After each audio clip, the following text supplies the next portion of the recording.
been a weird morning. So let's just get into the news. Okay. All right. I'm going to hit this news button. The news is about to be delivered from my brain to yours.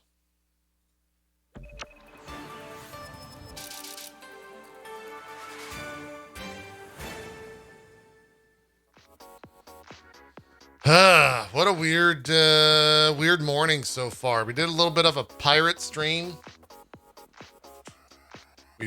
We went against the I don't even know. I haven't been on Twitter in an hour, so I don't even know where the rule is. But yeah, we survived it.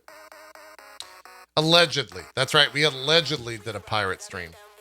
We didn't actually, there was no stream. And if there is, there's no VOD anywhere or clips of it at all that exist. So, I mean, what really can you say about it, right? Like, I don't know. Maybe one day that VOD, if it was a real thing, it's like aliens, right? Like, we'll have to see what the Pentagon has to say. We'll have to see what the Pentagon has to say here on this final day of E3. There was a bunch of game announcements this morning at the Nintendo conference. Metroid 5 being one of them. We also got a Breath of the Wild 2 or Breath of the Wild sequel. Advanced Wars reboot, like a remastered thing. Tekken is coming to Smash. New WarioWare. Mario Party 3 remake, I guess. Super Monkey Ball Mania. Sorry. Super Monkey Ball Banana Mania. That's a thing. Fatal Frame remake. What else do we got going on? Bunch of Nintendo stuff. I think that Treehouse stream is also streaming for the next couple of hours. I don't know if they're showing anything. Looks like they're currently playing they're having a little party in Mario Land at the moment. I think they showed some Metroid as well for the first hour or so of that. So, yeah, we'll keep an eye on that. Probably won't show any of it, at least in this VOD, but we'll see if there's anything to talk about. All right, we'll see if there's anything to talk about. I guess we could talk about the latest and greatest Nintendo news, which was really weird because Nintendo Japan tweeted out that you shouldn't co-stream the E3 2021 Direct that Nintendo put on, but you can react to it as long as you don't mirror the audio and video, which then, that was about 1 a.m. last night when that tweet went out. I caught on about 4 a.m. Then I started messaging some folks and got word that it was okay to restream it. And then I got word that it was okay to not restream it. And then Twitch came out and said that you couldn't restream it. But then I got word that you could restream it from someone who talked to someone at Nintendo. You see where this is a problem? At any point along this line, we're still not even sure if you could stream it or not, and the fucking thing's over. You know? It's absurd. It's a little absurd.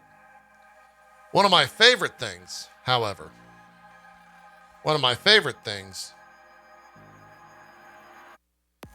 is when random Twitter user lets you know that, you know, it's okay, you can stream it. Or random Twitch chat user lets you know that you can restream it because bigger streamer is restreaming it, and that's okay, right? That's how that works. It's not. Don't fucking do that. Don't be stupid.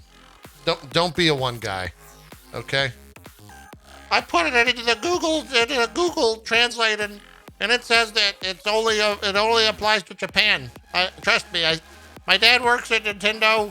Okay, look at your band. Don't do that. Don't do that. Yeah. Don't be like that. There was a lot of that today. Anyways, it doesn't matter. That's not the news. The news is that I think a bunch of content creators restreamed it, and I don't think anything happened, and probably nothing will happen at all, which is kind of the usual case. But eventually, one of these days, like, something will happen, right? I think one of these days, someone is going to be the exception to the rule, and they're going to get a DMCA strike. And everyone's going to be like, whoa, dude, how could you do this? There was no warning. It's going to be insane. And then no one will play copyrighted music on their channels for a month or so, and then things will return to normal. You know? But I feel like we have been saying one of these days for about 10 years now. So it's kind of insane. I don't know where this goes. I don't know where it ends up. I don't know. I'll keep the VOD handy though, in case maybe one day we'll rewatch our original thoughts on it.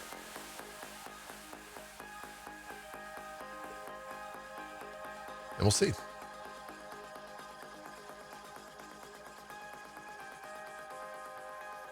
Nintendo gave ample time by tweeting less than 24 hours. Yeah. No, they were. I mean, Nintendo of America, like, didn't even say anything about it. That's how much information they gave us in a lot of ways. So, big ups to them for really coming in there and letting everyone know and setting the record straight. You know. Yeah. Hey, that Final Fantasy Stranger of Paradise or Stranger of Paradise Final Fantasy Origin demo is finally working. And it's pretty good. Everyone that seems to be playing it has said very good things about it. It just took 24 hours for the demo to actually work. I've not touched it myself. I know a bunch of people on Twitter are saying that it's good.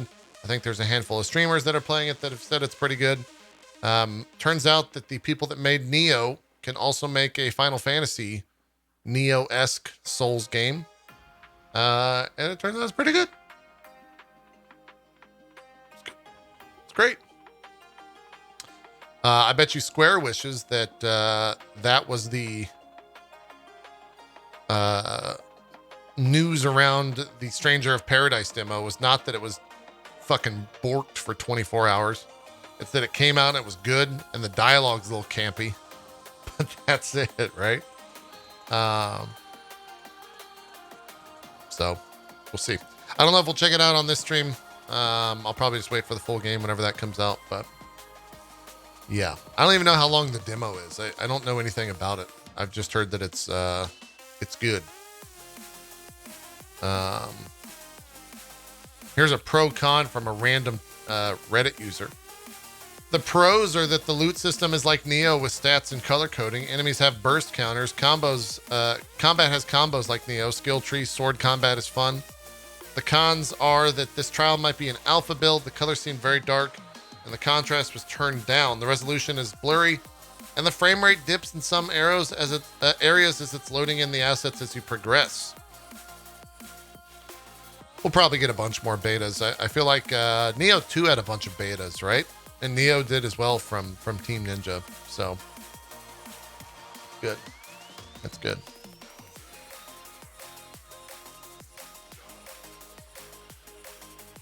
Thank you, Skittle Junkie.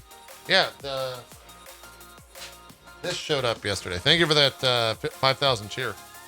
These showed up. I haven't done anything with them yet, but I don't know when I'm going to do that. I need to put some, I got to take a graphics card out and put some capture cards in and change a little bit of monitors and stuff like that. I don't know if we're going to do that soon. It's a lot of work. I'm kind of like not in the business of doing work off stream at the moment. So we'll see. What else do we got in the world of news? Oh, I didn't see this. Cyberpunk is apparently returning to the PlayStation Store. According to IGN, what do they say?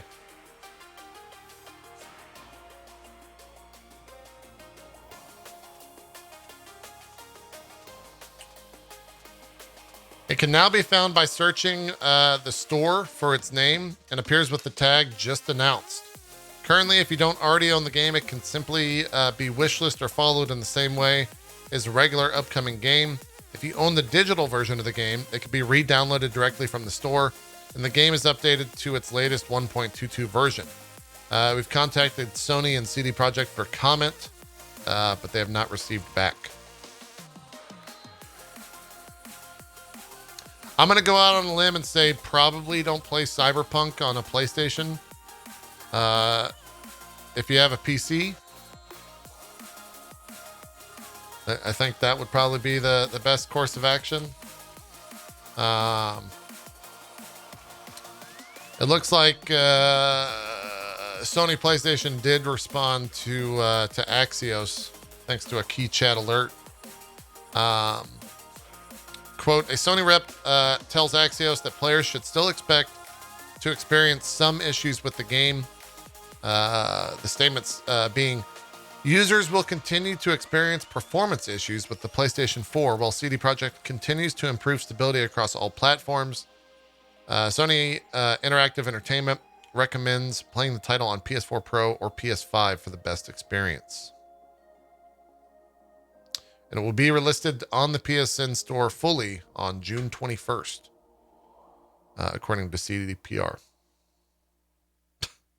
So, quite literally, hey, this game's coming back. It's shit, but yeah, it's back, right? Oh boy. Oh boy. Can you still buy PS4 Pros? Are those still like easily obtainable? Like, could I walk into a Walmart and buy a PS4 Pro?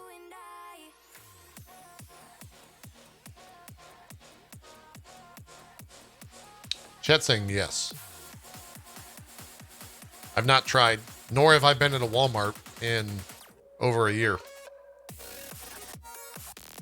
Also, I'm going to once again continue to make the statement, please don't refer to Cyberpunk as CP, because saying something like, I'll play CP again when all the DLC is done just has a different, a different statement really being said there. In a lot of ways. Talking about cheese pizza, chat. Okay. Talking about cheese pizza.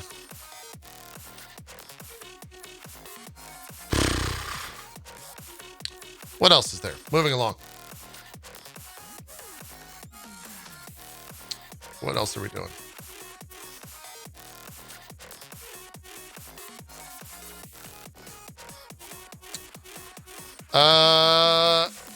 Apparently there's an update today for Assassin's Creed Valhalla, which is adding a new game mode. Is that the like, oh no, it's not the discovery thing. It's a it's about a 13 to 20 gig update depending on your platform and region. The update added a new mode called Mystery Challenge.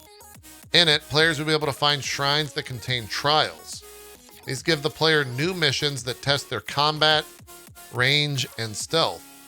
Players who successfully complete these missions will unlock rewards unique to the Mastery Challenge trials. Huh.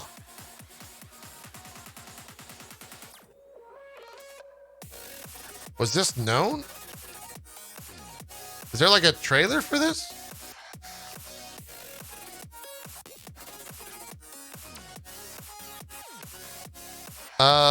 New skills, Mounted Archer. Ivor can use their bow ability while mounted. Shield Master. Ivor automatically rotates to block incoming attacks by holding up their shield. And Unstoppable. While in combat, Ivor's sprint becomes unblockable and knocks enemies back at the cost of stamina. Interesting.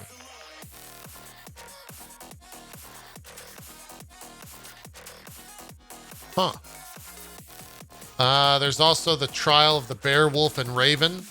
They unlock unique rewards, give you more options in combat. There's numerous shrines.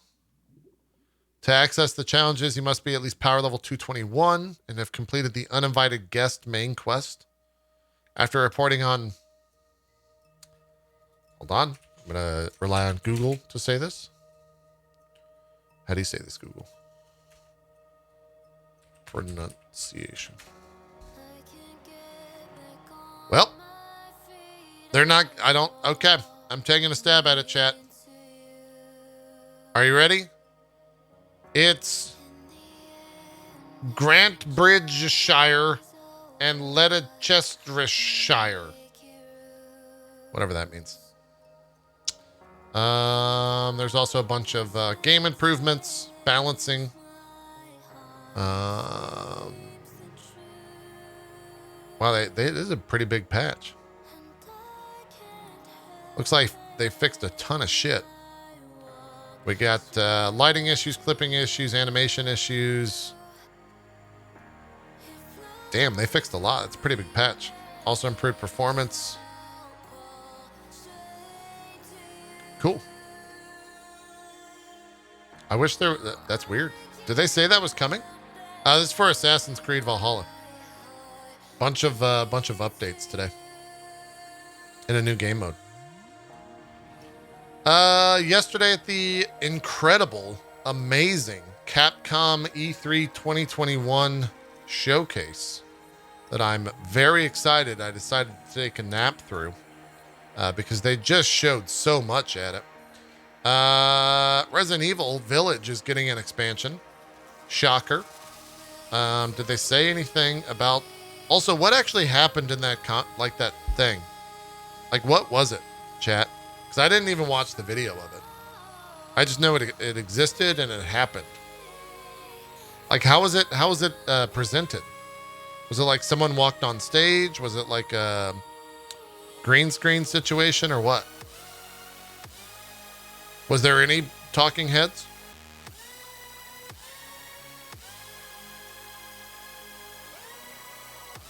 It was a stage. Oh, they had Seltzer doing the physical stage stuff. Weird. Creepy smiling lady? What the fuck? It's like a personal friend.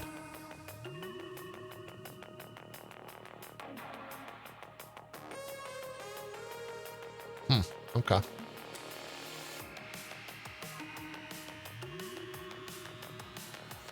Okay. That's weird. Was there anything else that was shown? Did they talk about, I think there were some Monster Hunter updates, wasn't there? Didn't they show like a roadmap or something like that?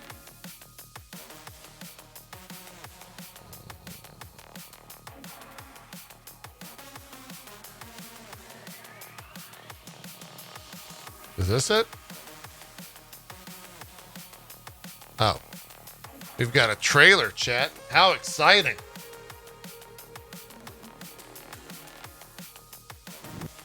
I think we might do like a Patreon or something for JPNN, maybe. I don't know. I gotta think about it. I gotta think if there's enough, like if this got more money, what would it turn into? I don't know what that would be. Might not be worth it. Anyways, let's watch the trailer, chat. Every time we run a trailer, by the way, the VODs just immediately become not playable or not monetizable. Gets a little silly. Let's go! This is for my fellow hunters!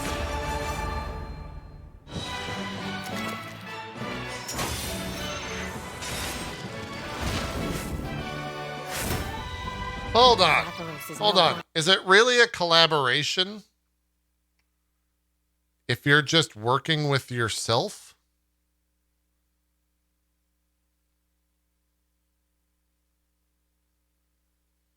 Moon's blessing emerge. Get ready. I have a good feeling. What will it be?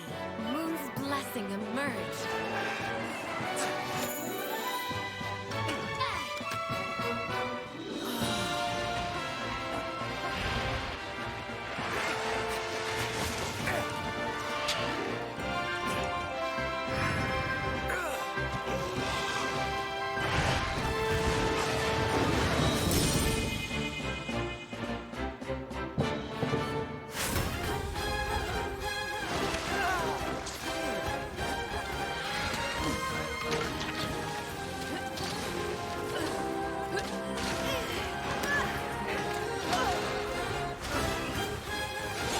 Good music.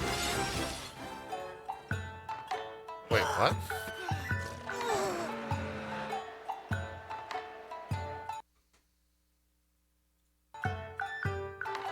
The shades look pretty cool. Oh, this is all paid stuff. Kamura is like my second home. You think you can take on Rondine?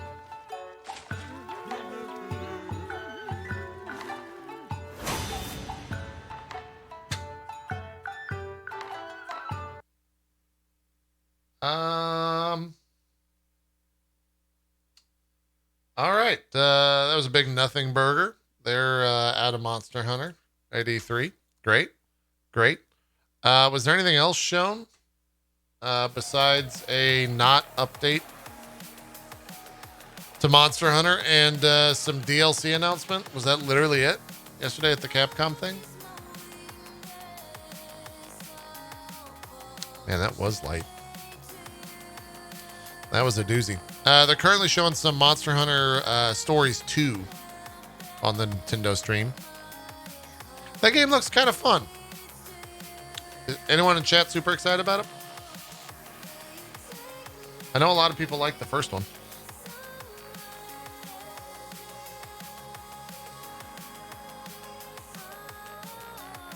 Yeah, there's some people excited for it. An overly long Ace Attorney trailer? We're not watching that shit. We're not watching that shit. Let's see what else we got here. Sony's been working with Deviation Games on its new PlayStation exclusive IP for over a year already. If you remember, Deviation Games was at Summer Game Fest, and it's the logo where the eyes in Deviation are slanted bottom left to top right. And the guy was very nervous. So that's a thing. And then we've got, it's demo day. There's a bunch of demos available. At the moment, Xbox currently has 40 game demos as part of Summer Game Fest. Let's go through them, see if there's anything of value. Let's check a look. Yeah, you can have my cookies, Keely. What do we got here? This is Game Informer's list. 12 newly announced games.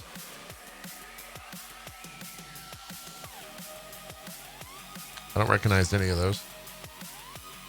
These are all the demos. Oh, there's a Death Trash demo. I think that was already on PC. Oh shit, that Lake game has a thing. Has anyone played that yet? I need to know what happens in that game. Played Death Trash yesterday. It's actually really good fun. Okay. We got a key chat alert there. Yeah, I wonder where the demo of Lake ends. Sable's there. The Eternal Cylinder. Tunic. I saw someone said they played Sable and it was actually quite fun.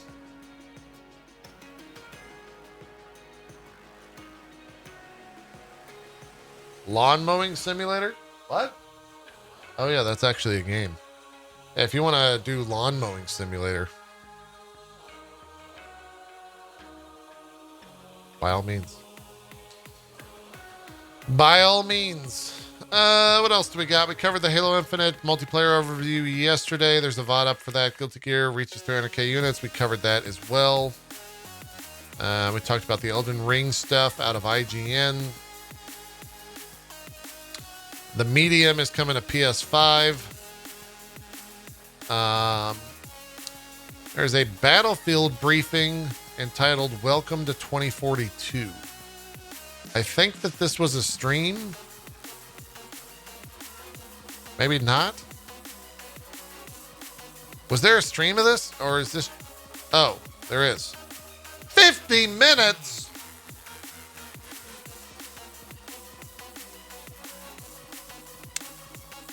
Oh boy. fuck are we gonna do for 50 minutes, chat? Good lord.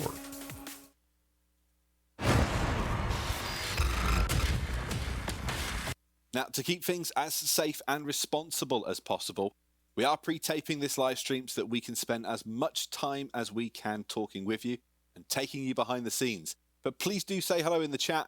We're all watching live along with you from our homes. What the? So, starting us off, I'm here with Oscar Gabrielson and Daniel Berlin, Design Director for 2042. It's lovely to see the both of you. I mean, Oscar, you're looking resplendent. But look, we've had a year of working from home. What the hell? Right? And you can use that time in different ways. One, of course, to build an amazing, bring back Conquest and Breakthrough on a All right, we're going to scale than skim ever. through this. 128 players, some pretty cool big land masses to play on. And then we have more to update on as we get to EA Play as well. Yeah, because there really is so much more to this journey that we'll be sharing with all of you. Let's get into the absolute nitty-gritty of things. Chat, where is this man from in England? Okay. What region does he come from in England? I need to know. Is he from Kent? He's from Manchester? That's a Manchester accent?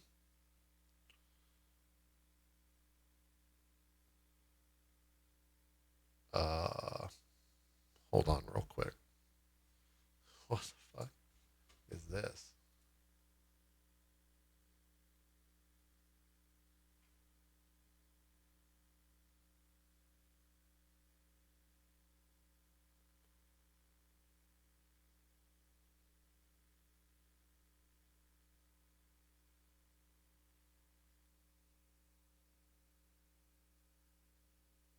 What the hell?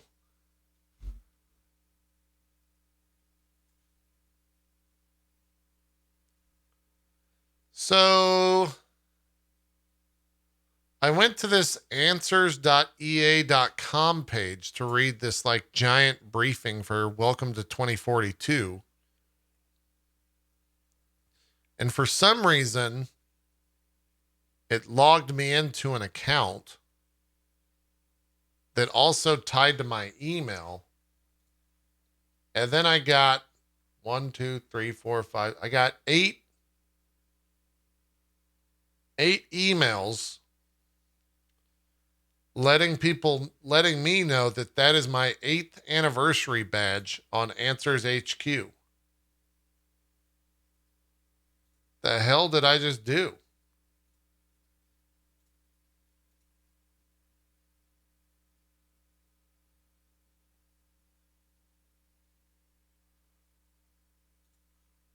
Fucking creepy. That was weird as shit. Though, it was him. Daniel. He big took changes to Conquest, as Oscar mentioned. Big focus for us in this first section. Yeah. But Conquest has had some significant changes to meet this big new scale that we have for 2042. Yeah, for sure. I mean, this has been... Chat, are we going to watch all this? What do you think? Right. Should we and times when it? you go to 128 players, and when you go to a larger play space, you can't just kind of copy what we've done before. We had to also kind of reinvent how we approach level design and how we approach pacing in the game. So what we're doing this time around to really encapsulate still the essence of Battlefield and the pacing that our players know and love is that we're introducing this concept that we're calling clusters. While watching the gameplay reveal, for example, we have this map called Hourglass, which is set in Qatar, which is really, really awesome. And this map really speaks to the new mentality around the level design, I think, and the clustering, because you can almost imagine it as a massive battlefield. But within that massive battlefield, there's almost multiple battles going on. If you go to the western part of this map, you'll find a huge stadium. And within the stadium itself, there's multiple capture points. And if you want to own the entirety of the stadium, that entire sector, you have to actually fight and control all of the capture points within that sector to capture the entirety of the stadium. But then you can, so imagine that you're in there with your squad and you're... Wait, so does that mean that like it's a different 124-man area, or that people can exist over there and be a 24? Like, how does... You're engaged in a close quarter combat situation and it's quite hectic, and then you manage to win. Oh, You it's capture like the objectives in the A1, stadium, A2. you're like, okay, that was a little pause, right? Then you run outside the stadium and you open up your maps and you go like, okay, where do we go next, guys? We see that they're capturing the Neon City on the far end of the map. and then you go like, okay, we got to get there. So you bring up your calling tablet. You say like, okay, when you're a transport vehicle, I need it over there. It comes down with a parachute, lands in front of you. Your squad hops in, and then you have a traversal as you travel to this other sector, which is a sector full of skyscrapers, where you can zip line between the roofs of skyscrapers as you fight for multiple skyscrapers. That's pretty so sick. It's this concept Or of 128, clustering objectives into concentrated areas where we can have high pacing, but then also having different types Yeah, of I think gameplay that's in these. good. And in between these spaces as well, you have vast open landscape on the Hourglass map, for example, the rolling sand dunes. And it's really cool for people that really love vehicle gameplay to be engaged in vehicle-on-vehicle type of combat in between these I love me clusters. some But there's, of course, also vehicle within the on level design vehicle. areas of our maps that is built for the infantry and vehicle mix. And in Hourglass, there's a perfect spot for this. If you go down south of the map, there's actually a quite sizable village down there, which has interior for infantry, but the vehicles can also roam the streets there, and it's a really good matchup in there. And in the center of the map there, you have these massive arches that is overlooking this highway intersection where this massive convoy has run to a stop, and there's lots of vehicles that have been abandoned and stuff like that. So lots of stuff is happening with Conquest and with the level design in order to really bring out the scale and for us to really infuse more battlefield moments and just sandbox gameplay in general, I'd say. Yeah, because this is very much just what we do, isn't it? Making these big maps. And I mean, we were talking earlier about Do you how load between a lot of areas this or just new walk approach drive to there? I us think is you very walk much drive there. inspired by the success we've had in maps. It's in the just past. Like big. Northern Railway, we were chatting about earlier on, and Sinai Desert with the village that you kind of have there as well. Perfect example. This is where a lot of that kind of comes from for you and the team. We kind of tested the concepts. Yeah, a there's couple no years ago loading, with I those don't games. But now we're kind of taking that concept and we're taking it to the max, basically. So it's been really fun for us to kind of test around these different types of setups and landing on something that we really like. But I think that it's important to mention with Conquest that like the freedom and access to the sandbox is literally at your fingertips. Do you need a vehicle? Okay, calling tablet, get it in here. Do you want to change out your customization on your weapon? Hey, the plus menu, just change it out on the fly. You don't have to respawn or anything like that. And the freedom of choice. Like, hey, I want to have close quarters. I go to the stadium. Hey, I want to have some awesome, crazy verticality. I go to the Neon City. I want to have vehicle-on-vehicle gameplay. Let's roam the fields. And then we have breakthrough as well. Right? In 2042, we're more separating experiences and making them more distinct and leaning into the strengths of them to a higher degree, I would say. So while you have this what we call varied pacing in Conquest, where you have this high octane combat situation in the stadium, and then the pacing goes down, and then you call your vehicle, and then you travel, you talk, and you strategize. Should we attack the Neon City from the south, from the west? In Breakthrough, it's more like we take 128 players, and it's two teams, the defender and the attacker, and we compress them down to a smaller space. We say like, now you're gonna fight in this sector only. So Breakthrough is this experience where you go on this journey throughout the map. But it's just short time to action. It's just chaotic and crazy. But we're still leaning into the size here as well. We wanted to give you more tactical opportunity when you're playing Breakthrough than we've necessarily done in the past. So we still use the width of the map to a large extent. So if you find yourself spawning, running forward, it's like, oh, there's a meat grinder in front of me, lots of people dying here, lots of things going on. We're now going to give you ample space to flank around and then take other strategic opportunities as well. Yeah, and it really is exciting. So many of the Battlefield fans that I've been chatting to since we revealed the game and then showed off gameplay last week at Xbox, they are really excited at these changes. But then, of course, there's so many new players who suddenly are really excited to find out what this is. And I think one of the best new things that we're really adding is that we're creating... Wait a minute. He said last week. That was like 3 weeks ago. Or 3 days ago. Does that count?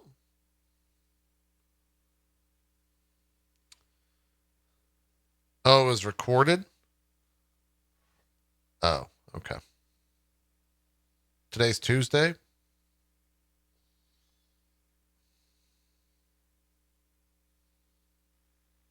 I don't believe you. Kind of new ways for people to get into the experience with our use of AI. Yeah, I mean, AI has been one of those things that we've been kind of cooking back at DICE for many years, and Battlefield 2042 is kind of the perfect timing with next-gen tech to introduce it. So in Battlefield 2042, you can actually kick off the game and play solo with AI squad members. Does it really matter? With AI No, members facing AI. not at all. That's just a great way to kind of Just learn curious. the basics of the game. Mastering weapons, understanding how the vehicles and gadgets work, and kind of from there then graduating into a mix of both with like real humans in PvP and AI. It's just a really good way for us to onboard new players, but actually even in regions where sometimes we don't have enough players online on the servers, we'll just fill it up with AI until everyone comes online, and we can have those servers full with only Battlefield Mayhem 24/7. So it's pretty cool. Going back to the maps, Daniel, they're big. We've obviously been able to show off one of them. Hold on. I'm going to fix this video, chat. All right. Are you ready? Hold on. I'm going to fix this video real quick.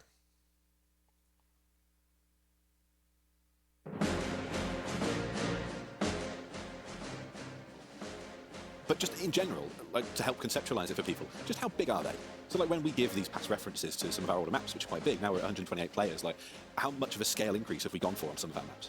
There's not like a general Much better number we've said like, okay, they need to be 2 times or they need to be 4 times or something like that. We just kind of staying true to the formula of Battlefield in the sense that some maps are smaller than others, but across the board things have increased in size because this is the nature of having 128 players and needing to kind of accommodate for that in terms of pacing. So it has grown in size, but we still have maps maps that are smaller than Hourglass, for example, is one of the bigger ones we have. I think it's the second biggest one, next to Irreversible, which is the biggest one we built. And I think that one is Holy shit. 5.9 square kilometers, which is quite insane. But again, in that map, when you Those go are there, huge. we will have the same mentality of the like the clustering. So if you want to have the example you gave, Freeman, with Sinai Desert, with the towns, like if Oh, you we go need to Irreversible, upload the there is a music place there or called speed the music up. Okay, the hold Old on, Boats, hold which on. is a really big industrial space with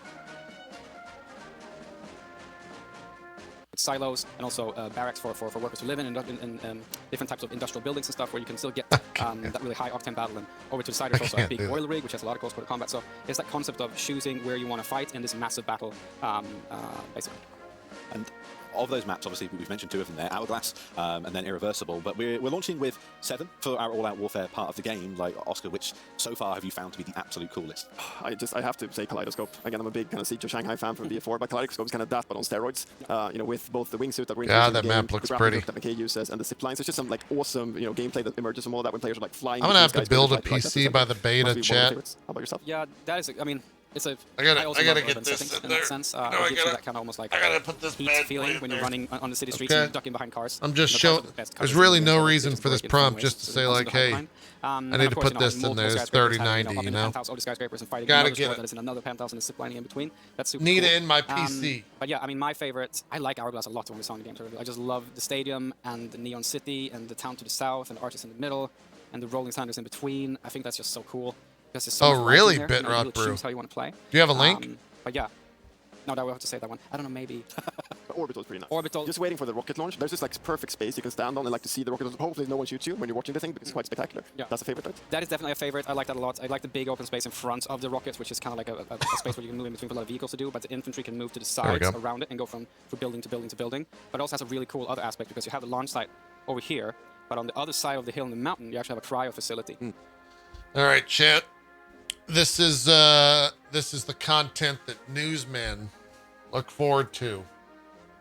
Okay? We've got some breaking news.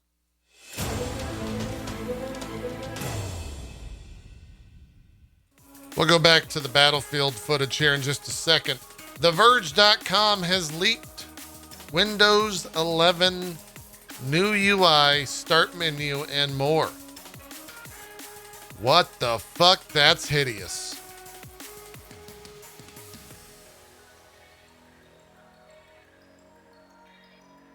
I wonder if I could show these. I guess I'm okay.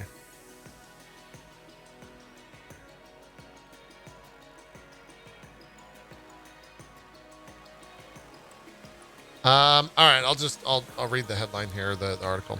Microsoft's upcoming Windows 11 operating system was leaked online today. After screenshots were first published at the Chinese site Baidu, the entire Windows 11 OS has appeared online, complete with the new user interface, start menu, and lots more. The new Windows 11 user interface and start menu looks very similar to what was originally found in Windows 10X.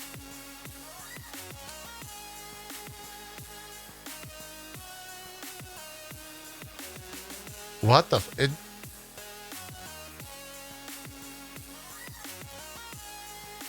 it looks like fucking Apple. What the hell? It looks like an Apple product.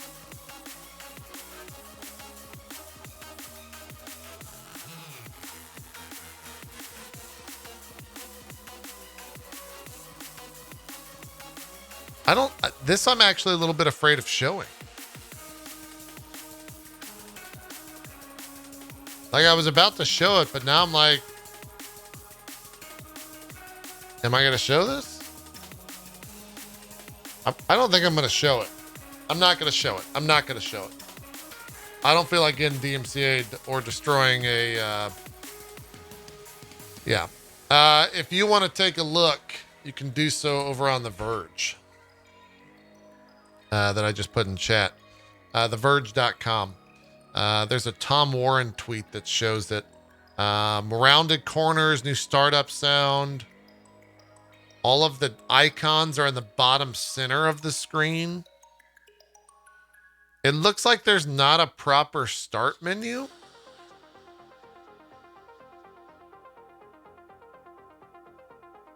Or maybe there is a start menu. It's just the little Windows tile thing that's in the bottom center. That's like a weird Mac OS deal.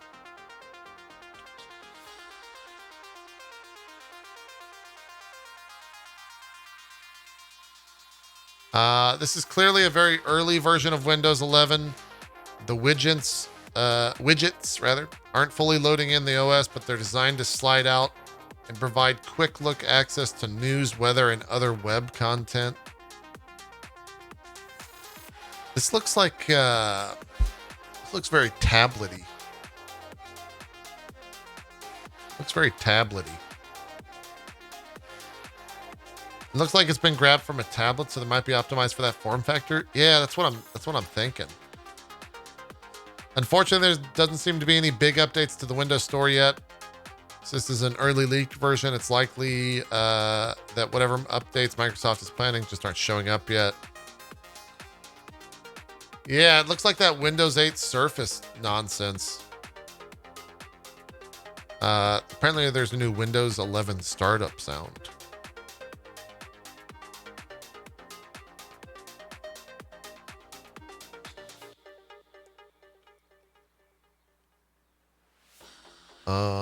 What is this?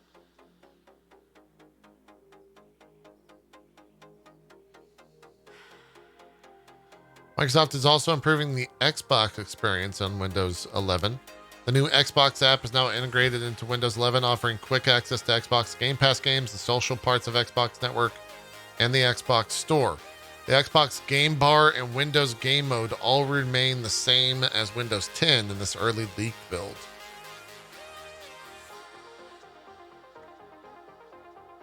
Microsoft has been dropping hints that it's ready to launch Windows 11.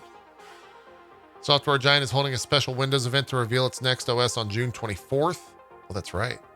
The event starts at 11 a.m. Eastern, and the event invite includes a Windows that creates a shadow with an outline that looks like the number 11. Microsoft execs have also been teasing a next generation of Windows announcement for months. And this leak now confirms that Windows 11 will be officially revealed later this month. Huh. Are you going to watch that event? Yeah, if we can restream it. Do you think there'll be a Twitch restream of that? I feel like that'll just pop up on like a YouTube channel. That looks weird. I kind of feel like that's like a tablet version, like a Surface version of Windows 11, and not the proper desktop version. Also, why do the screenshots look like he's running it on like a phone or something? Like the aspect ratio looks all skewed. Looks weird. Looks weird. Yeah, it looks 4x3. Oh, it's running on a virtual machine. Oh, I bet you're right. You're probably right there. That makes a lot of the sense. Fine with the redesign. Current Windows is a cluttered disaster. I've always been the type to like not really ever utilize any of the special aspects of Windows. I literally just use it as a way to like open in video games and make sure the web browser runs. That's it. I've never been one to like deep dive into the OS before. I feel like that's the case for a lot of gamers / their entire user base. And then as soon as they say like, the graphics card will run better on the new Windows, and I'm like, fuck, we got to update, man. We got to get some licenses. We need all that shit. And then I just like turn off everything that's like extra, right? Like I turn off the news bar and I turn off the like fucking search filter, and I make sure that like game bar is off, and like all that shit is just off. And then I download Candy Crush, and I just only do that. How do I turn off the weather thing? If you're currently using the most updated version of Windows, go to News and Interests. So right click on the taskbar, Go to news and interest and then click turn off. Click turn off. The Japanese. Oh yeah, we did. We'll cover that here in just a sec, Batsy. I want to go back to this Battlefield thing. Anyways, that's that. Go look at the photos. It looks very weird. Is it me or do you miss WinXP? No, because WinXP had those rolling hills, and when I see those rolling hills, I just get sad. Just like chat generally gets sad whenever ads are about to run on the stream. But there's a way to not see those ads, chat. You can drop a $5 sub. You can drop a Prime sub. There's other ways to like not see them, which if you want to, by all means. But if you do let them run, you know, it does support what we're doing here. And we also do give gifted subs out from time to time. I currently owe 10. What if we just gifted those right now so that 10 lucky people didn't see these ads? What if we just did a thing? What if I just spent $50, chat?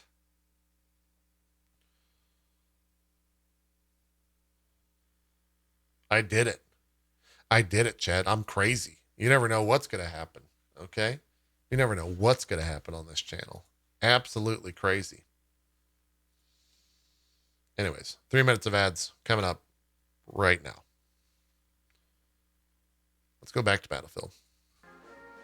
Hey, thanks for that Prime Gaming sub, Fury. I was about to call you Furry. But your name is not Furry. And you can choose to like take the roads, It's or you Fury. can choose to kind of just run across the mountain if you want to. But there's also a massive tunnel that goes through. And I've been in some playtests where it's just, okay, we captured, you know, the rocket facility. Now let's head down to the car plant. And we get into a transport vehicle and we hop in and we start going in the tunnel. It's just like, no. And then also you go for a turn. It's just like in one of the playtests, I was facing 2 enemy tanks. And I was like, oh yeah, that's it. And then boom, I'm gone. Yeah. So that tunnel is really cool. It's just a lot of cool moments and a lot of the gameplay spaces we built. It's difficult to choose which one is the Crazy, bro. favorite to go on. I mean, it really is the most common thing, though, because I ask this question of everyone across the studio, and it's always the same every week because we get to playtest and we work through all of the different maps. Every week we discover something new that we love about these new ones. It's so cool. Of these maps, though, of course, they're more than just maps. They're very dynamic in their nature of them. We've obviously took a lot of inspiration from our past and looked, you know, now very much at the new technology offered to us by Frostbite and the upgrades that we've done on all our engines. These worlds are a lot more dynamic now, Oscar. Yeah, I mean, we've worked for a good 3 years now on some of these new weather and evolution systems. I remember in that first pitch when we talked about the game, maybe it was Daniel, maybe it was someone else from the design team said like, That's crazy to me. It took them 3 years to make that fucking tornado right there, chat. 3 fucking years. Look at it. That's 3 years of work. It's nutty. wouldn't it be cool if we could throw like a real-time tornado onto the battlefield that could turn everything kind of upside down and cause massive destruction? And I think everyone's sitting there kind of nodding. We looked over at the tech team and they're like, oh, are we supposed to make this work? And then kind of a year later, we had that first prototype. And I remember us showing it to other team members like, okay, but that's pre-rendered, right? It just has to be fake, can't it? It took a year to get a prototype up. Why didn't they just download the Nintendo game where you can just make a game in there and just make it in there? You know, that would have been so much easier. They should have just hit up Nintendo. That like that, and we were like, yep. Idiots. And I think, it started with, being a thing that would run like spectacle on the maps in massive ways. But now it's kind of one of the core gameplay drivers as well. I mean, you can actually use that big tornado to your advantage, especially if you strap on that wingsuit, just to kind of escape crazy situations. There's just more of that. And then on Hourglass, of course, Sandstorm, pretty epic performance. Yeah, there's a massive sandstorm, a huge wall of sand that also passes by. I think one of the things that I really love about crazy. the tornado is like just physics are fun in games, right? And this is a big kind of like physics entity just moving across the map, and you don't know where it's going to go. It doesn't go in the same path every time. You don't even know if it's going to show up, to be honest. And it just causes a lot of those, unexpected, fun physics moments where there's this the scenario I described in the event where I'm just like, I'm running. That was on Orbital, and I was running from the rockets towards the rocket assembly building across that big open space. And of course, I was stupid, so I was just like, I can run that, no problem. So I started running, and then I guess they just started running, and then I just started. Chat, these guys are like us. All right, they're so relatable. He just started running. The shots are coming back. I was like, oh, of course. I mean, I'm stupid. And I look over, and there's a sniper. He's not in a building. He's actually sitting on a little knoll over there. And he's taking shots at me, and I'm just like, oh, well, this is over. I mean, I'm just going to start to zigzag and do my stuff and try to survive. But the storm is actually somewhere else right now. But it happened to have picked up a transport vehicle and flung it up, and then it had flung it across the map. So I'm just running there, and all of a sudden, you see like, And he just lands on the sniper, and he's like, yes. That's because that's the fun, unexpected things when you introduce a lot of physics That's pretty sick. into a sandbox environment. So I think it's such a great addition to the sandbox, and that's really what we want with. That's what you want when you're playing infuse Battlefield. the game with You want lots of dumb new shit tools to and, happen you know, like tools that, are man. modern, that are cutting edge technology, and all this. You just push that. That's in there why and I play players have a lot of Battlefield. Fun with them, combining things For and doing dumb stuff. shit to happen. That's the secret sauce, I think. And it's not just the big flashy things either. There's lots of just small interactions we've built back into our levels now to give players much more agency as they kind of move about the space. Yeah, there's definitely we had those in Battlefield 4 as well, but we've expanded. And thanks to the two folks that just bought a shirt.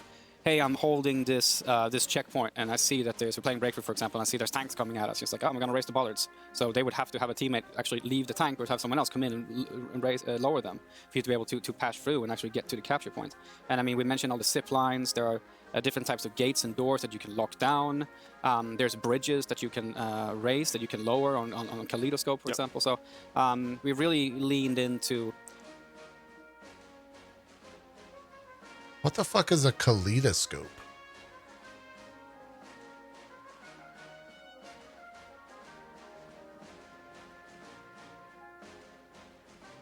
The dynamic nature of the space and make it feel like you can interact and you can That's not how you counter pronounce different type. Oh, there's an attack coming. Oh, I'm gonna raise the bridge. That's a so now the vehicles can actually kaleidoscope. pass and stuff like that. So I think the team has done a really great job with that stuff.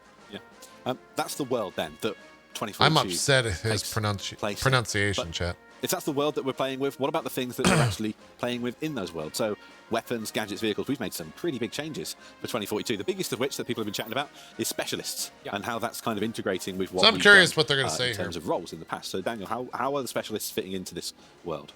So the specialists are. So let's take a step back, I think, first, because we looked at this for quite some time in terms of what we wanted to do here, and we looked at a lot of player data, we looked at feedback, and we looked into like the internal sentiment, and there was a lot of things we can also see. It's a from the data kaleidoscope specifically used that by a lot of Jared players Leto? chose Oh, their okay. class based on the primary weapon that was available. Meaning you didn't choose necessarily a recon because of the gadgetry, but you actually chose a recon because you got the bolt action sniper rifles. And you didn't choose your class because you wanted to play a certain role. So that was the thing we wanted to kind of target with this change specifically. We wanted to bring the game into a space that when you choose which specialist to play with, you go like, okay, I want to play this particular role. So what we've done is that basically you have the traditional class, say recon, is more of a category now. And underneath that category, you have multiple specialists that has a gameplay role that is a recon gameplay role. But what we're JP, also can doing you is to kind say of, nuclear for us? To bring this even further in terms of Nuclear? unlocking the sandbox. Yes, nuclear. So we're saying that, take Casper for example. He's a recon type of specialist. His particular gadget that he uses, that only he can use, is the recon drone. But aside from the recon drone, It's Casper nuclear. can bring a shotgun, You drop a nuke, sniper rifle, just a like you drop a SMG, nuclear. an LMG, A whatever nuclear bomb. you want to put on Casper, you can put on Casper. It's you can a put nuclear a bomb. rocket launcher on Casper It's cooler than the previous bomb, thus a new cooler bomb.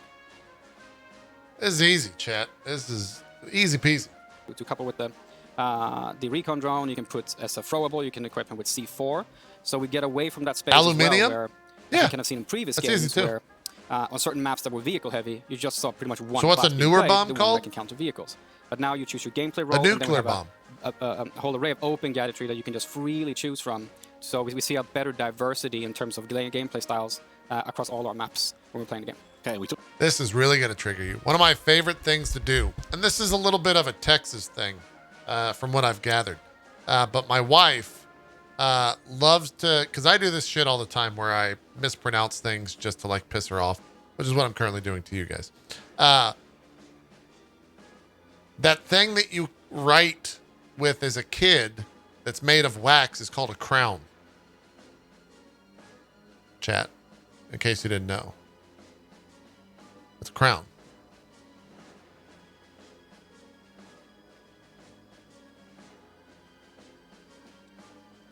And now, I've actually said this my entire life. It's a crown. Do you mean a crayon? No, a crown. This is like how you say it in Texas. It's a crown. Everyone says that in Texas. It's how you say it. It's how it goes. talked about Casper there. We showed three Texas other is wrong? off in the past I week. didn't We've make the got rules, Falk, okay? McKay, and Boris. favorite of the bunch? Oh, yeah, I always get into too much trouble. I'm a way too How do you aggressive pronounce player, so crown? the grappling hook with the Crown. kick helps a whole lot. But there's something special, right, with Falk as well. A Getting the crown opportunity is to what you wear revive on your teammates, head, from afar. It and a creates these crown really is what unexpected you. moments where you're like, Sorry, now I'm saying it weird because I'm in my head. Like it's never felt so A good crayon as is a what person you to kind of draw really with. help the team move forward. Yeah, no, Falk is really good. I think that's going to be a really favorite type of specialist for people that were really into medic type of gameplay. But I think we need to just quickly mention that like Falk sits under the support class How it category, works, okay. and we're kind of categorizing support as a character that supports the teammates through I say them the same ammo way I'm from distribution, Florida. or through reviving or healing. There we so There's go. multiple characters within the support category. Falk We're missing everything about the specialist chat. Stop talking about crowns.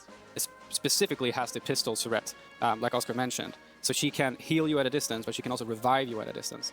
And she also has a particular trait, a combat surgeon, which means that when she does revive you, she brings you back to full health, which is something if someone else revives you, not a That battle seems specialist like it's gonna be revives you, super they won't bring you OP. back to full health. So really leans Say into pecan? that It's a particular pecan. role even stronger and pushing that. Of course, we have Boris as well. He's filling an engineer role. What the fuck is that model? What is that? Boris, what the fuck are you doing there, Boris?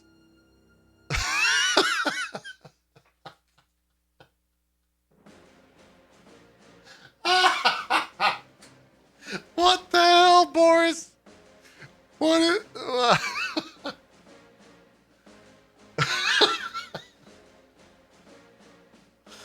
Oh my God, Boris, I'm so sorry. He was almost ready, Chad. He was almost out of the fucking military life. He was almost done. They dragged him back in, man. He's fucking done.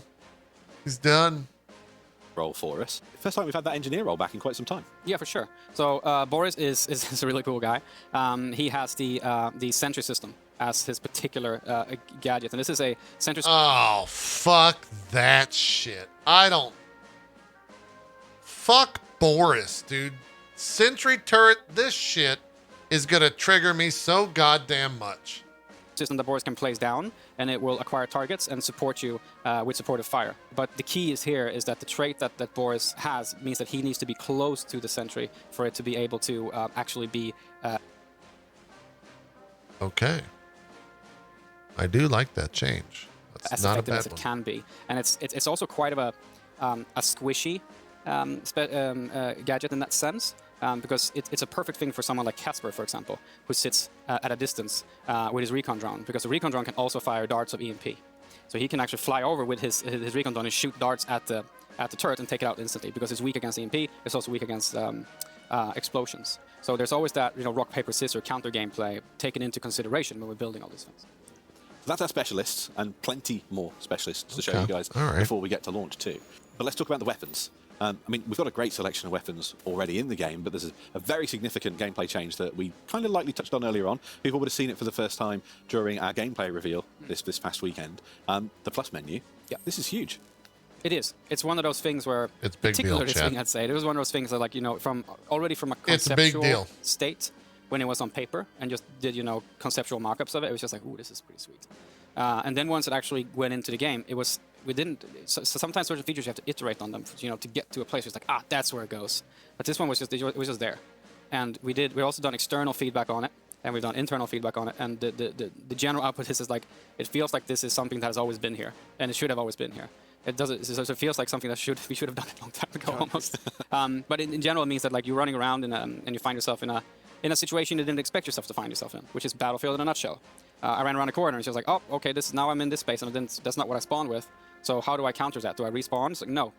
You can actually just take up your weapon in front of you, change out the barrel, change out the underbarrel attachment. You can change out the scope. And you I can think change out that's the ammo really type. good. So you kind of change the way it plays completely. But there's still a range in terms of balance here, for example, which is important to call out, I think.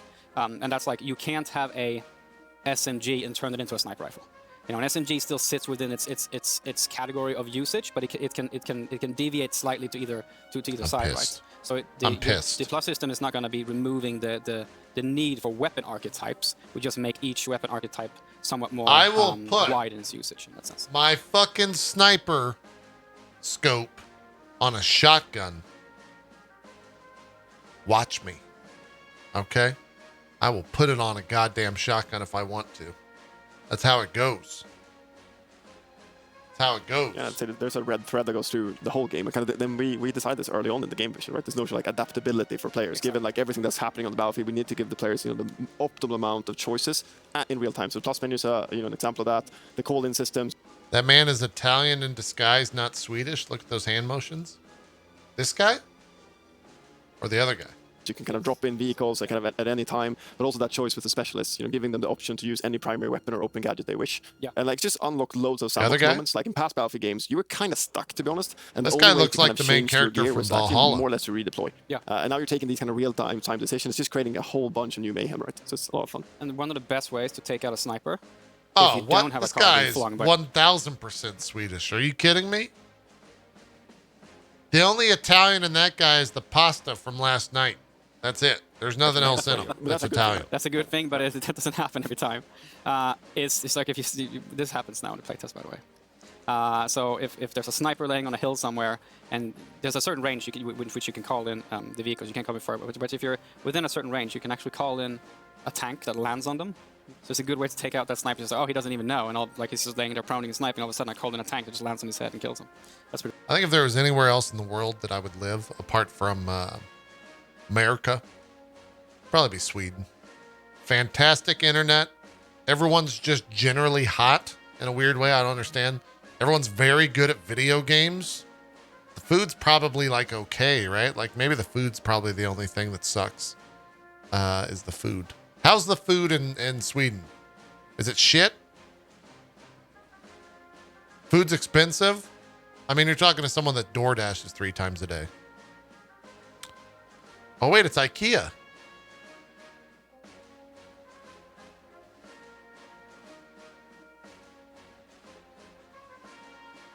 Might be, okay, yeah.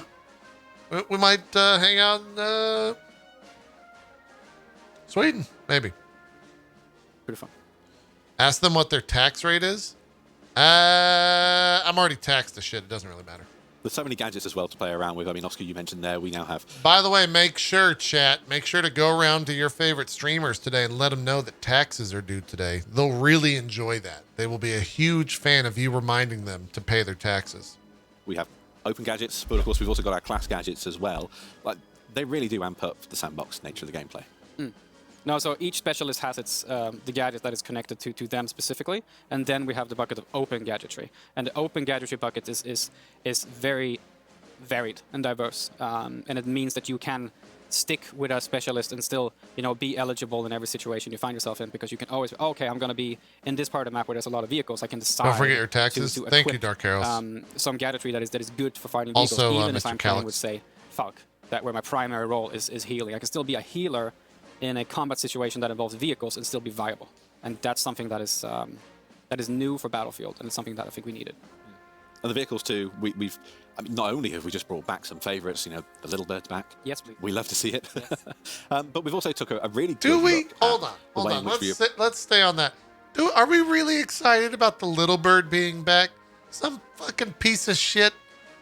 The helicopter that is a one. Are we excited about that? No, we're not, Chad. I'll spoil it for you. No.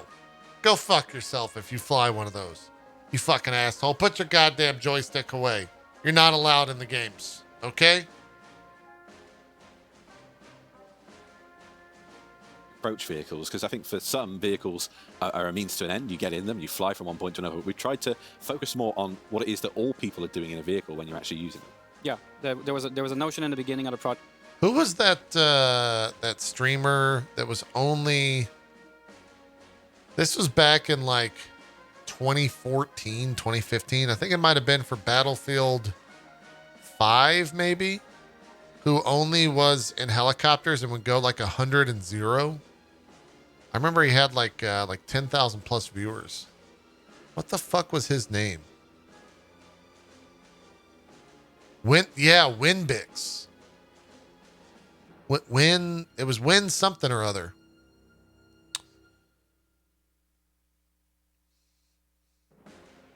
God damn it. What was his name? Not Windows Celtic.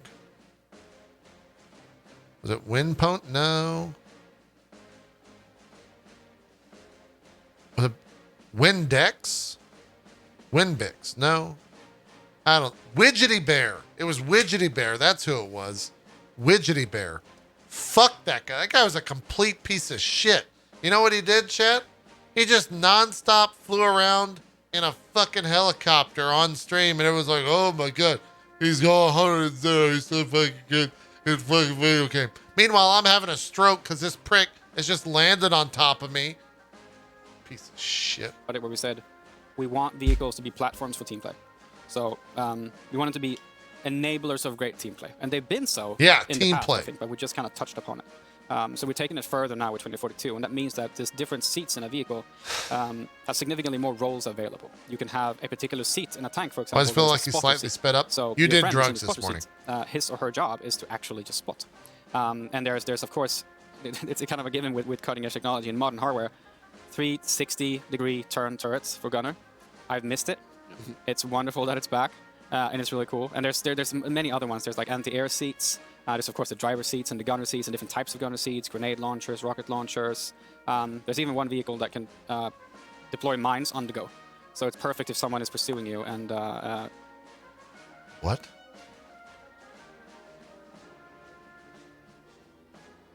That's the greatest vehicle ever. I'm just going to deploy mines nonstop. That's great. chasing you and you just put down some mines on the go and you see them blow up behind you.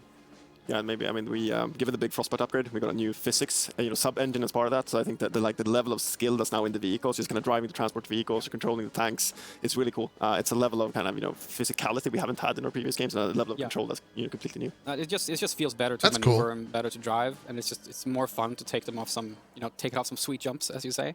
But I mean, the cool thing about vehicles, which we all say that we love taking our, we love starting the map. And off the rip, just taking it off a sweet jump, right? That's what all the kids say these days. I also want to mention, it's kind of like the popular saying. Even if you're not a vehicle player, just being around vehicles is awesome. So even if you want to play infantry and you're running around an orbital, for example, and you're on your way to the rocket, and you're an idiot like me, so you just try to run across the open space. Just seeing two transport vehicles, it's just coming around the bend and then being engaged in a high-speed fight just in front of you, you're a part of that moment, even if you're not driving the actual vehicle. And that's also those things we call battlefield moments. Sometimes they're big off the and rip, bombastic. Hellfire. Just having that moment happen in front of you. If you were cool, you know what I'm saying. It's two players just ducking it out in two vehicles. Having that, it's just such a great addition that you only get in Battlefield, basically. And it really does make all the difference in the world when you're riding out above the stadium on Hourglass and you're looking out across the distance to just see jets and tanks just all over the place. It's great for Battlefield players who've been playing this franchise for a long time. Oh yeah, for sure. But we really are just scratching the surface here. There's so much more to tell you on the road ahead. Of course, the 22nd of July, we'll be there at EA Play to show the next experience that's coming to 2042. And then later, Hazard Zone. And we're keeping pretty tight-lipped on both of these experiences so far. But what can we tell people about Hazard Zone? And what can they expect from it? Yeah, Hazard Zone is really something that's taking kind of the superpowers of DICE, the Battlefield formula, to a new level. It's a high-stakes, squad-based experience.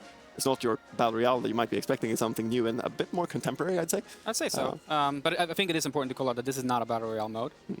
It's something that we're building for Battlefield. It's something that we're building that is ours. But it is really built on those mechanics, those high-stakes mechanics that really builds tension as you play and gets you, like, those sweaty palms moments when you're just like...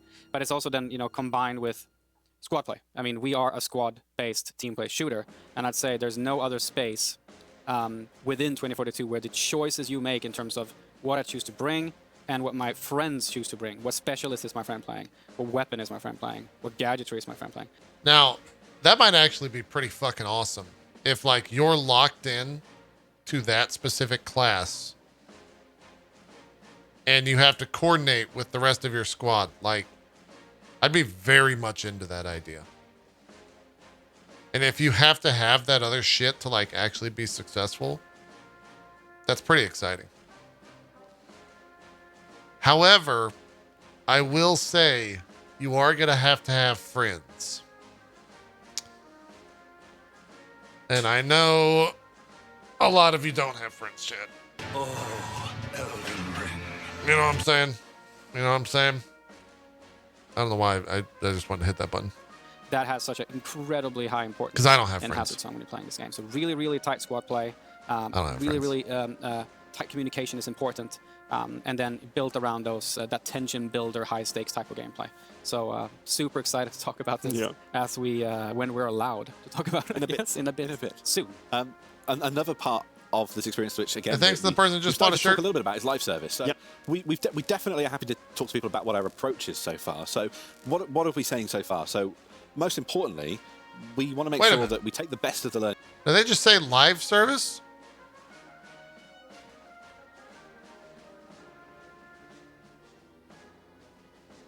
Live service. So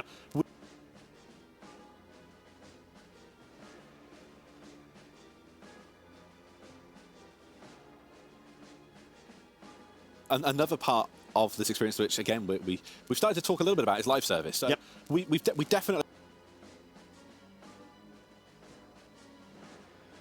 are happy to talk to people about what our approach is so far. So what are we saying so far? So most importantly, we want to make sure that we take the best of the learnings we've had from the likes of, say, Battlefield 5, where we can keep all our players together. Yeah, I mean, that was a big decision we made really early on in the project. We don't want to split our community in any way when it comes to gameplay content. So all of the new locations we'll head out to in part of live service, free for everyone as part of that. And then we are introducing a battle pass as part of our seasons. We've announced 4 seasons as part of the first year. Every season will also come with a specialist. The battle pass system has 2 tiers, the free tier and the premium tier. And all of your gameplay hardware you'll of course find in the free tier, and in the premium tier, cosmetics and stuff you can use to express yourself across vehicles, weapons, and your specialists. We'll have plenty more to... Okay. That's not bad. That's not terrible. You know? As long as they keep to that, then that's fine. Will they though? Who knows? Who's to say? Say on that before we launch the game, but stick around. We're going to take another look at our gameplay trailer that we debuted this past week at the Xbox Showcase, and when we return, we'll be back with more of the gang from across DICE to chat some more about Battlefield 2042. Hey chat, while this plays, I'm gonna go get my food at the front door. I'll be right back.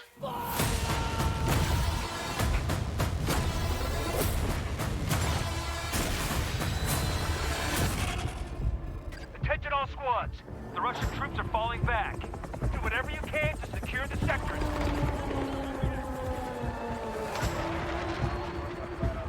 We push them back, but not far enough. Do not let them regroup.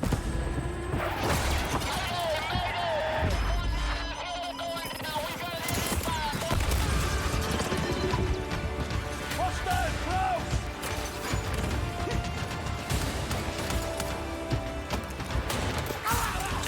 Hostile down!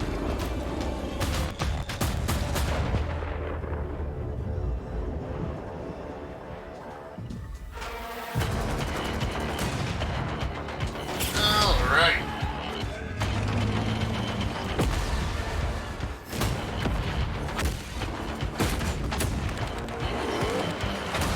This is still a really good trailer, chat.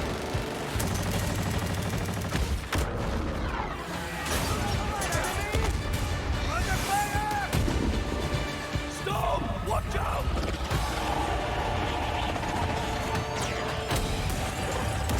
Won't that be pay to win if locked new specialists behind paywalls? No, they said.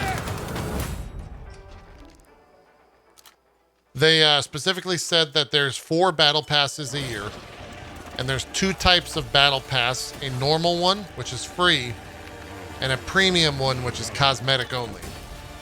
And that the free one contains the specialist.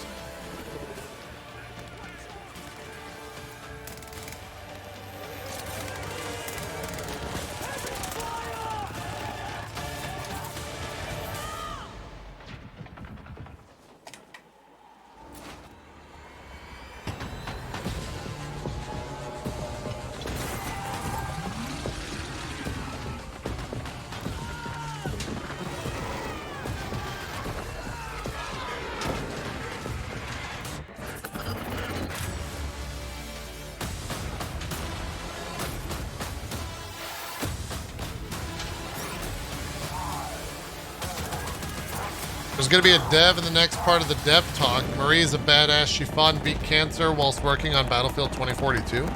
That's awesome. awesome that she beat cancer, not that she got cancer. That's awful.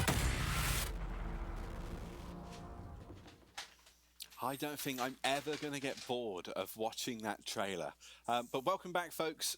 As promised, we are joined now by more of the gang from DICE. Joining us, we have Marie Buskard-Granlund, Associate Producer on 2042, Nicole Lee, Senior Game Designer, and Ferris Musmar, Associate Design Director. How are we doing, gang?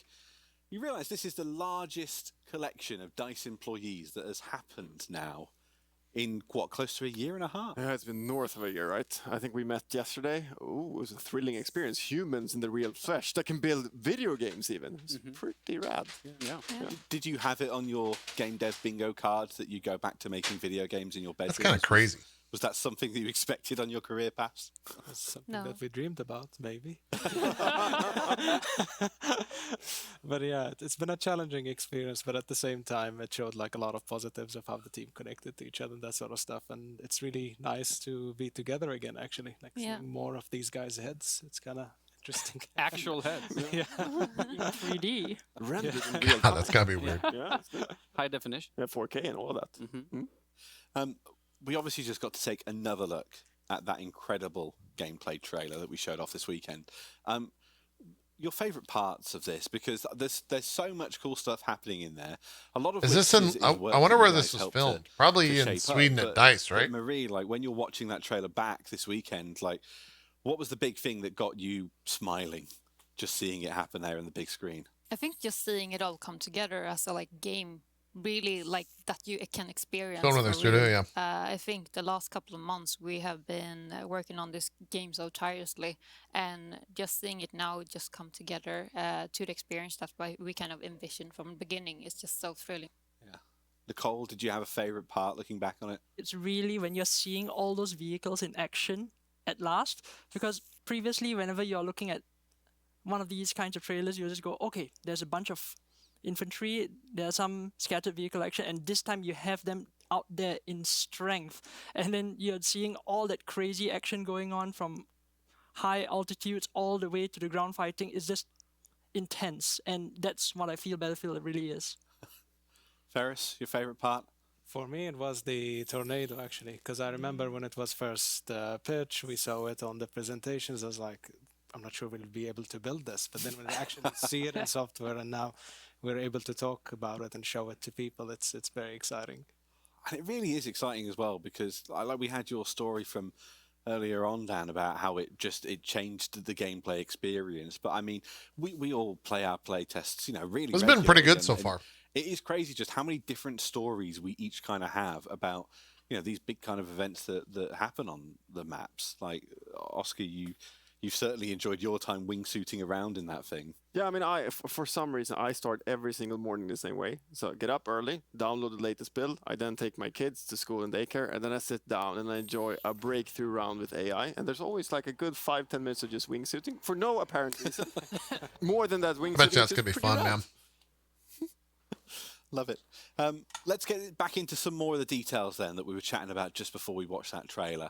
So Ferris, we were chatting earlier on today about progression, because we've obviously taken lots of different approaches to it over the years, but with this we've really tried to think about the best possible player experience, haven't we? Especially now with the new move towards the specialist system, where the players can actually equip their weapons all over the different characters. We moved a little bit away from the class system.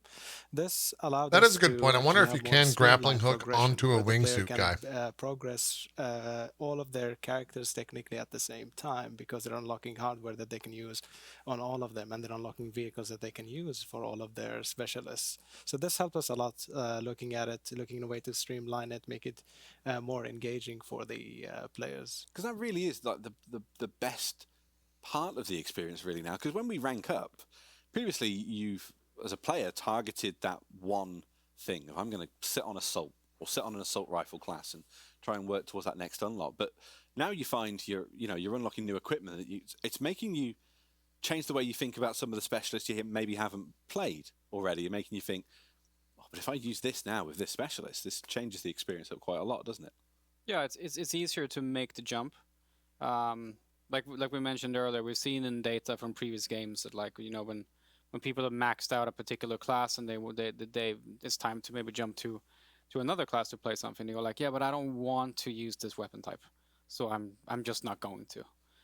But this time around, with the new openness and the more approach to a sandboxy notion of the entire systems, it's easier. I don't know if I'm for sold on people Specialist to yet. kind of just jump around and test different things. And if you really have a weapon you're proficient with and you like, you can bring that weapon with you to any of the specialists. You can just try it out, and I think that just lowers the threshold of trying out different things in general. Yeah, it's certainly been that way for me. I mean, I've exclusively avoided the recon class because I'm just a potato sniper.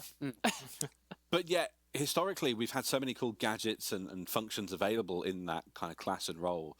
Like, Nicole, has it changed up your kind of play style when you're interacting with the different specialists? I think absolutely, and especially I always like to talk about Casper when you've got a motion sensor down there and you know there's someone in the area, your situational awareness changes, and you can play it both ways, right? On one hand, you can say, I'm going to take a shotgun. Oh, wait, recons don't normally carry shotguns. I got a shotgun now. Or SMG, and you just go in and you start clearing up a room. And then alternatively, if you're like up on a perch somewhere and you say, someone might go in the elevator over there, but I've got a really good perch right now with my sniper rifle. You just go, oh, there's a motion sensor telling me there's someone behind. You can solve a problem. So it's really a different approach to solving these kinds of combat puzzles that just show up from time to time. And I think that's a huge change, really. And it's such a cool world as well that we get to play in. Like, we were chatting about it a lot earlier on, talking about it in relation to our maps and in relation to the characters and the way that we're kind of approaching storytelling in this game, because this is new for us. We've obviously had story and reasons to go to places in past games, but like, how's it been now developing a Battlefield game where we're telling so much of this story of no-pats and this world that we're inheriting in 2042?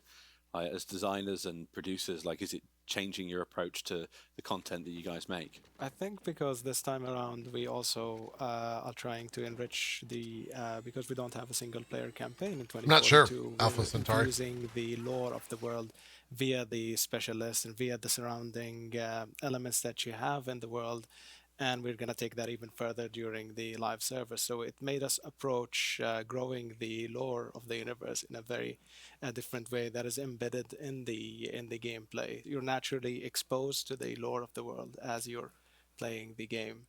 Getting an understanding kind of why you're there as well, and what this specialist that you're playing as, why they're fighting, is also quite interesting. Yeah, because these no-pats, the non-patriated, they're each fighting for something, aren't they? Because, I mean, whilst this is, it can look like a bleak world, there's definitely I'm going to be honest.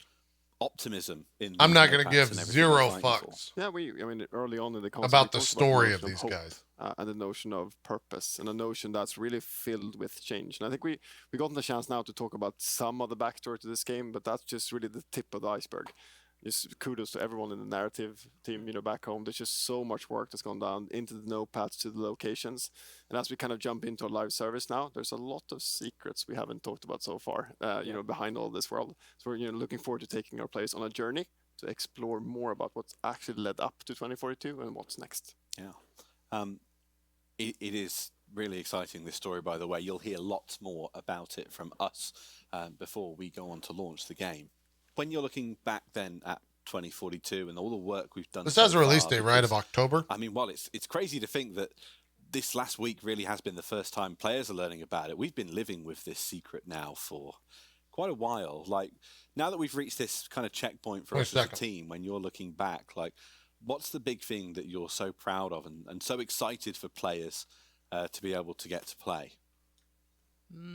I mean, there's so much to really talk about when it comes to this, but I'm always talking about the setting, right? Because you are really dealing with that kind of modern era where there's so many opportunities, and when you have new tech coming in, you can bring that all together. And when I talk about tech, I'm not just talking about military hardware. It's about all the other stuff you have on the processing side. We are able to deliver this in the game, and you're just having this experience that people across different platform generations are able to enjoy, and that's something I find that's truly exciting.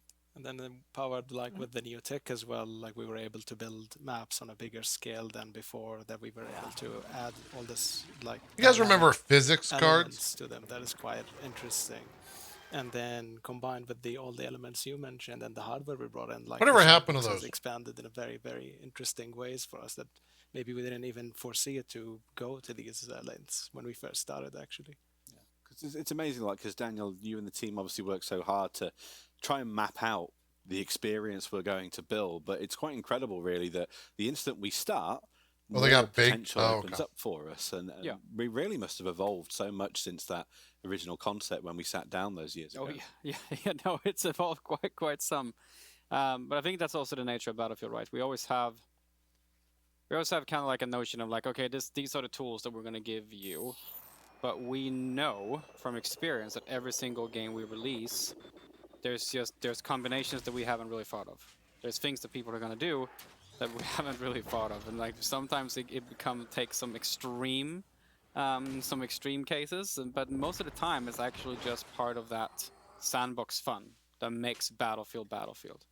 So I'm excited for 2042 coming out and actually getting in the hands of the players, because I think there's more opportunities in these games to find these kind of crazy moments that we necessarily didn't find in our testing, that people are just going to find when they play.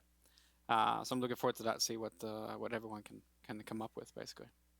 I mean, it's crazy as well, because even though there's so many of us from across DICE here in Stockholm here, and again, there's so they're many in more of Stockholm, us just okay. sat at home kind of watching this live with you guys right now.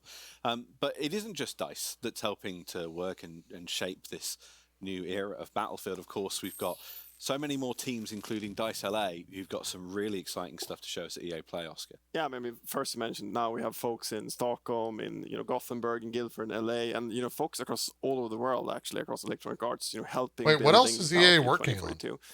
But the stuff that's actually getting built out of DICE LA is quite special. The team joined our big team meeting. I think we broke some kind of Zoom world record. Lots of folks were actually in that meeting, and they got the chance to show the latest update from that experience.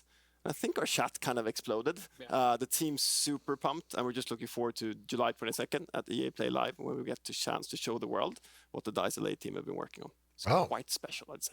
It's going to be good. I'm big time excited what our friends at DICE LA have to show you. What is EA DICE Play, LA so working make sure on? you stick it in What your are these diaries. assholes July teasing? 22nd, I promise.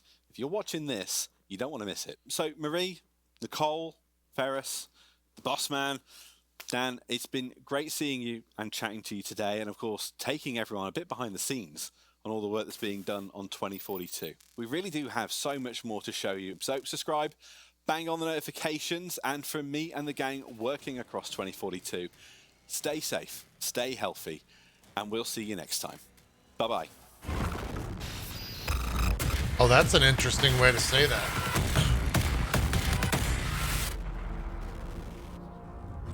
Bang on the notifications. What the?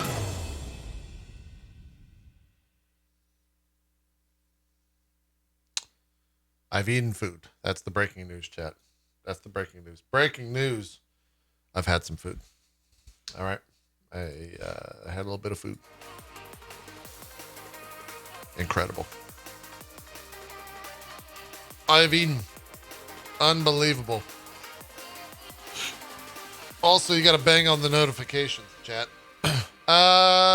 There was a bit of news that I don't know what. Can you go into specifics? I will say go check this out. Digos. Wait, that's not it. I would say go check out this. This is a doozy of a link right there. Jesus.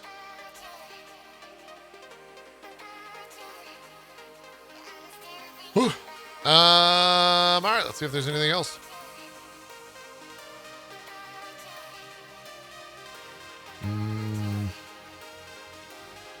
Wait, what does that mean?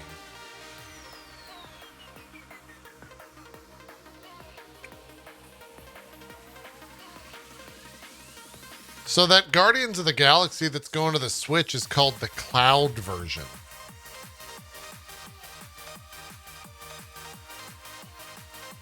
Oh.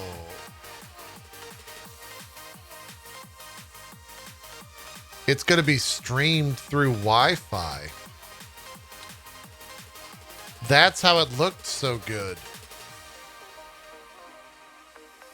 Interesting. What do I need to play Marvel Guardians of the Galaxy Cloud version on Nintendo Switch? You will need a persistent high-speed internet connection and a Nintendo account. And then, of course, a Switch.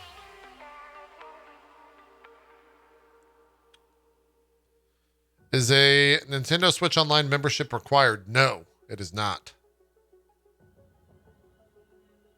Interesting.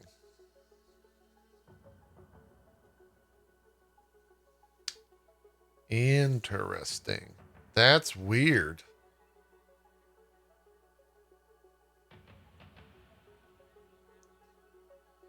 You know, we joked when we wait a minute, we didn't watch the Nintendo thing. During the break to get my food, I took a look at the Guardians of the Galaxy announcement from the Nintendo Switch Nintendo Direct stream this morning. Just a real quick one. And I messaged Rami and said, man, that looks really good for the Switch. And Rami said, yeah, it looks really good for the Switch. I wonder if that's going to be on the new Switch. And I said, yeah, that's probably running on the new Switch. There's no way that could look that well. And then I grabbed my food and came downstairs. And now we know that it's the cloud version. It's going to be a streaming version. They better release an Ethernet dongle for the Switch. There is one. We have them. We have them both in our, in me and Aaron's offices. They're like $20, $30. I forgot. I forgot what I paid for it. It's $30. Yeah, we paid some amount for it. Not official? I'm pretty sure they're official. I'm like fairly certain they're official. I'll go look here real quick.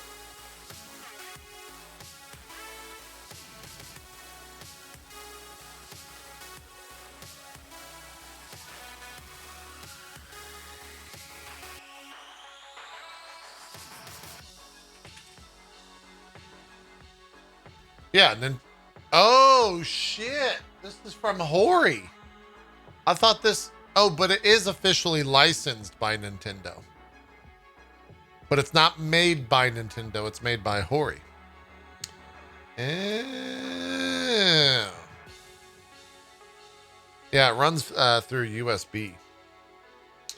We definitely have a bunch in the house.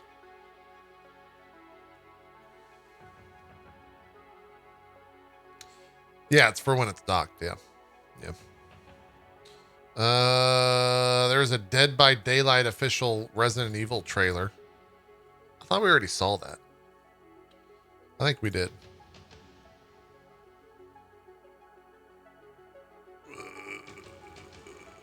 Let me do an old refresh, see if there's anything new here on final day of E3.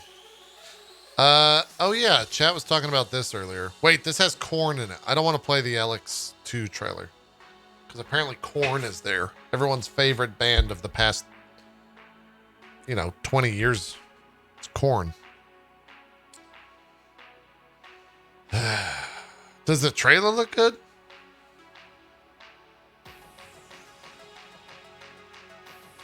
Oh, it's just CG. It's all just CG. There's no gameplay in it. I'm not gonna lose anything.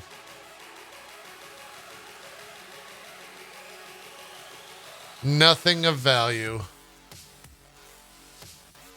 Oh,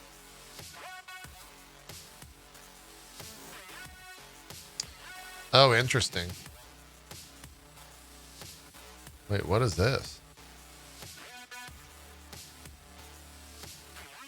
Oh, that's PlayStation. Weird. According to IGN, Disney let Ubisoft Massive make a Star Wars game after meeting about its Avatar game. Huh.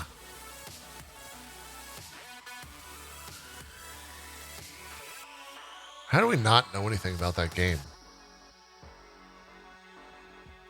You missed PlayStation 83? They'll probably have a thing soon, I would think. July or something. I think there was a bunch of leaks saying they would.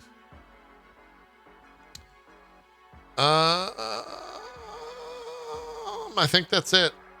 We can go into the rumors here real quick. Let's see if there's any rumors. Although I would think most rumors have stopped. Chief in Smash is not planned, says the 343 Interactive Community Director.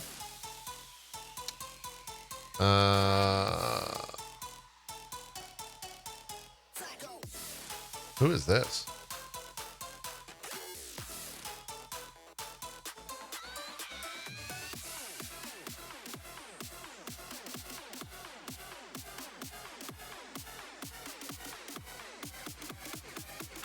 Oh, okay, that's not worth mentioning.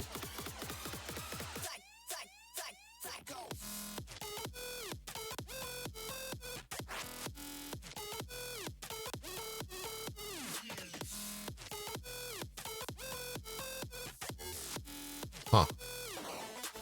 It's weird reporting on all these leaks because I have no idea if they're like actually worth reporting on. You know? You know what I'm saying?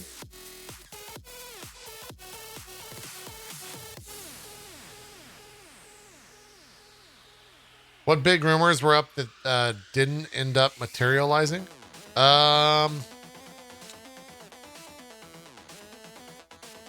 We never saw the supposed Firaxis Marvel game. That never came to fruition. I think that was really the big one. There was also one about Onimusha showing up yesterday as a new Onimusha. The new Switch is real, guys. There's enough information out there from like GameStop fucking up and Amazon fucking up. Like the new Switch is a real thing. It's a matter of time at this point.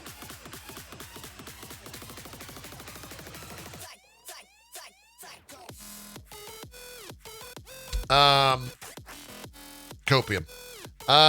New Microsoft acquisitions. Yeah. There's a Microsoft stream on Thursday, though, that's supposed to have a lot of cock in it.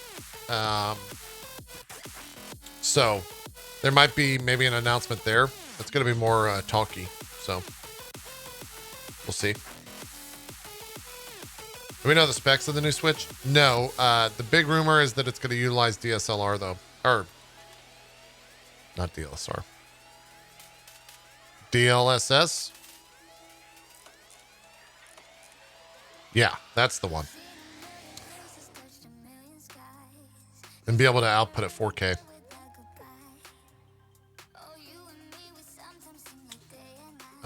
Well, that's it for that. I think that's it for JPNN coverage of E3.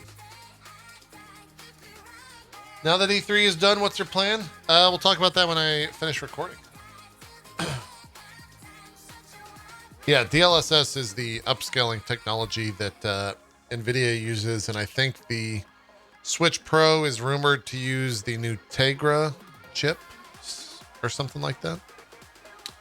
Or maybe it was AMD's, because AMD is using, it's called like FUX or something. AMD has a DLSS thing, but I don't think it. I think the new Switch is like, I think the current Switch uses the Tegra chips. Yeah, so I think they're going to continue using that. Yeah. Anyways, that's that. I'm going to steal what that guy said at the Battlefield thing. Make sure to smash all those socials, chat, okay? You got twitter.com/dropframes. You got twitter.com/itmeJP. You got youtube.com/itmeJP. You got twitch.tv/itmeJP. You got twitter.com/MCU crew and twitter.com/ some other stuff. I don't know. Bang on him. It wasn't smash. He said bang. You're correct. Smash is copyright. Twitch owns those. Anyways, Thanks for watching, JPNN. Hopefully you guys found this useful. We're going to keep doing it every single day, so we hope to see you back here Thursday, because tomorrow's Drop Frames. And Thursday we have that Microsoft event that is much more like interviewee that I think Paris is hosting, Vicious is hosting. So we will tune into that. Thank you for watching, though. I'm going to stop this recording. Bye.